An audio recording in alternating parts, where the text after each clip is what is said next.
Assalamualaikum warahmatullahi wabarakatuh. Salam sejahtera untuk kita semua. Dalam video kali ini saya akan menceritakan tentang pengalaman saya hadir dalam satu kegiatan, yaitu dengan pusat penguatan karakter Kemendikbudristek ya. Nah, seperti apa nih ya kegiatannya? Ikuti terus dalam video ini. Tapi sebelumnya jangan lupa untuk di like, share, comment, and subscribe. Bagi yang belum subscribe, segera subscribe untuk terus terupdate dengan video pendidikan dan anak.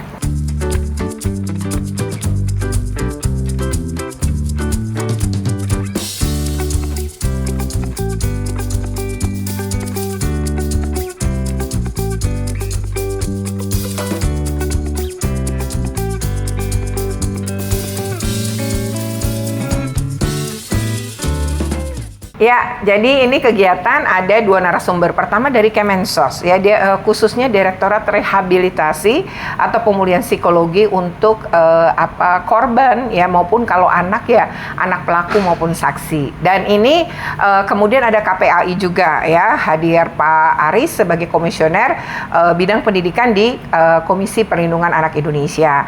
Itu juga menyampaikan tentang data-data yang ada di KPAI. Nah, untuk yang Kemensos ini cukup menarik ya, karena mereka punya pengalaman betul merehabilitasi berbagai kasus anak ya, terutama yang ceritanya agak miris adalah terkait dengan korban-korban dari KS, nah atau kekerasan seksual. Nah, lalu di sini juga ada hadir banyak pemerhati anak ya, dan itu juga menyampaikan masukan karena sebenarnya pertemuan ini adalah untuk membuat modul.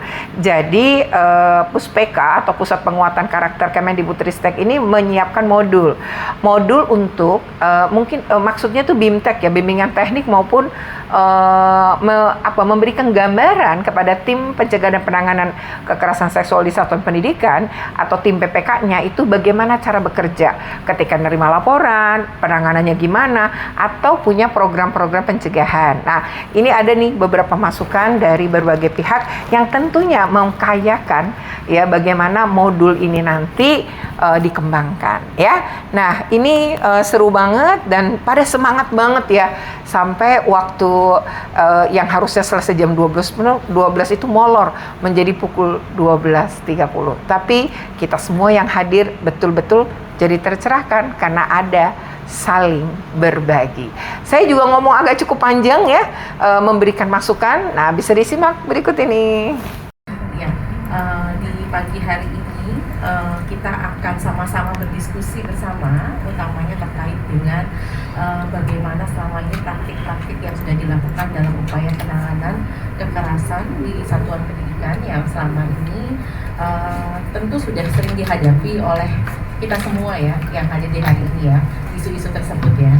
Nah, saya memperkenalkan diri saya terlebih dahulu. Nama saya Fitria Lazarini. Saat ini saya selaku sebagai moderator yang akan mengantar diskusi dari para narasumber kita yang memang sudah sangat mumpuni di bidangnya gitu.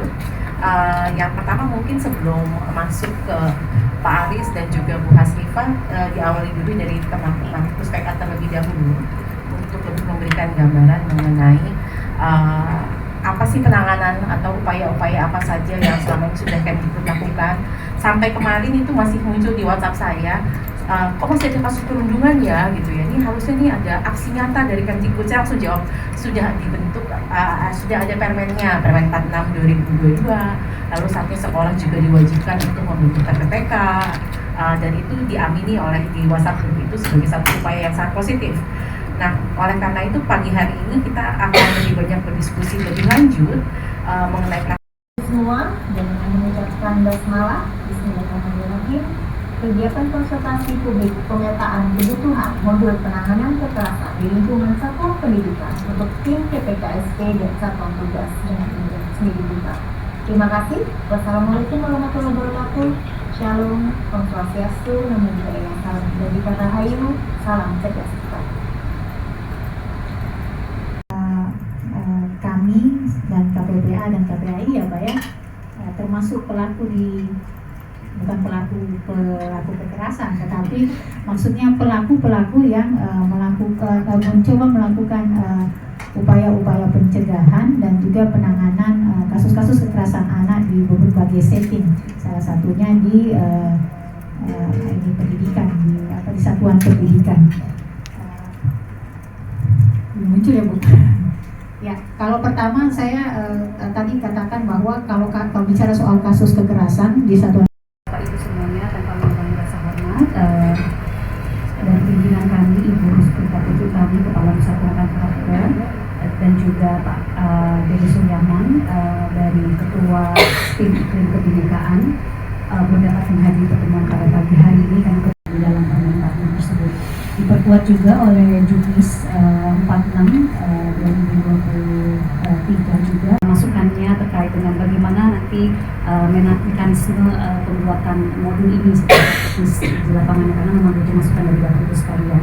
Nanti kedepannya proses pembuatan modul ini kami meminta masukan dari beberapa pihak dan ini merupakan tahap pertama Bapak Ibu sekalian.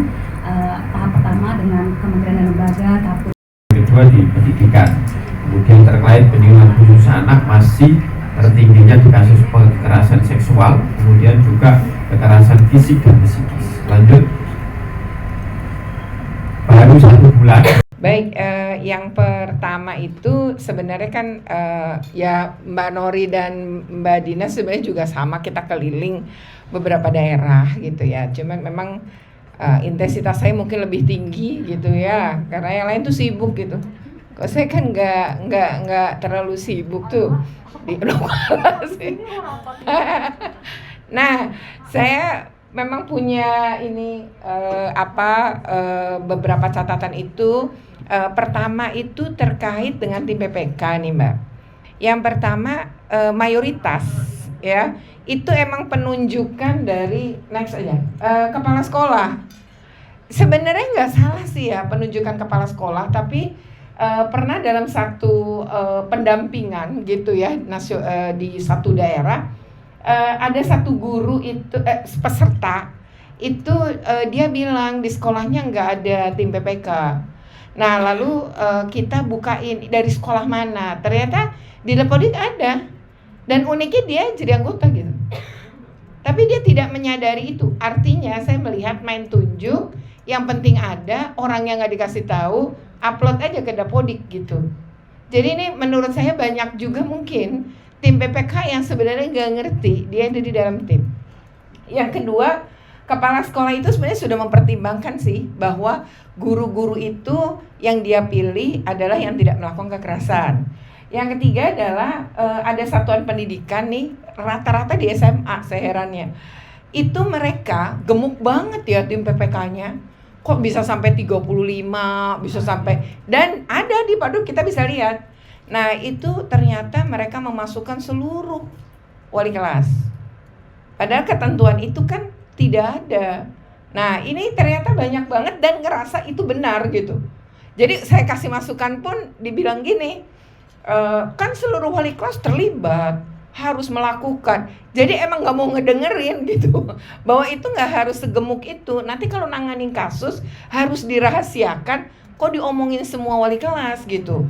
Jadi ada hal yang mereka gak ngerti bahwa nanti tim itu tuh akan ngapain gitu. Saya menangkap itu akhirnya. Berikutnya, nah ini tim PPK-nya isinya semua pejabat. Wakil bidang kurikulum, wakil bidang, dia aja sibuk banget. Sibuk ngajar, sibuk ngurusinnya. Kok dia jadi tim PPK? Akhirnya waktu 30 hari yang seharusnya penanganan itu bisa gak kecapai karena penundaan. Dan itu terjadi sampai orang tuanya lapor polisi. Jadi ada kasus, jadi itu pemukulan, dan itu udah ngadu, tapi nggak ditanganin gitu. Ya entar penundaan entar membuat orang tua lapor polisi. Lalu yang berikutnya itu tim Satgas. Nah ini termasuk DKI Jakarta. Tim Satgas isi pejabat semua. Sampai jenjang itu saya bingung nanti nanganinnya gimana ya. Karena tadi Mbak Dina juga udah nampilin ya bahwa tim Satgas itu tuh tusinya apa? Dia akan ngedampingin, dia akan membantu rujukan yang tadi Ibu bilang tuh kan nggak bisa sendirian di sekolah.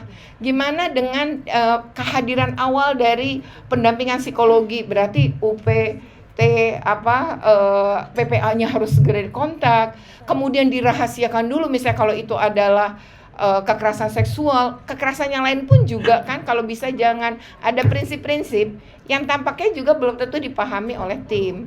Nah, makanya kalau modul ini ada dan untuk BIMTEK bagi para tim PPK, maka penting betul mereka. Oke ya, demikian kegiatan ini memang seru banget. Jadi ada 2 narasumber memang ya, tapi ini kita semua yang hadir ikut memberikan pandangan, respon, pertanyaan ya, masukan. Nah, ini kemudian berjalan mengalir ya.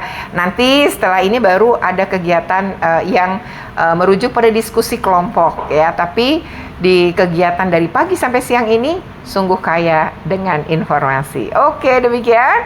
Semoga bermanfaat. Jika bermanfaat, jangan lupa untuk di-like, share, komen, dan subscribe. Bagi yang belum subscribe, segera subscribe untuk terus terupdate dengan video pendidikan dan anak. Terima kasih. Wassalamualaikum.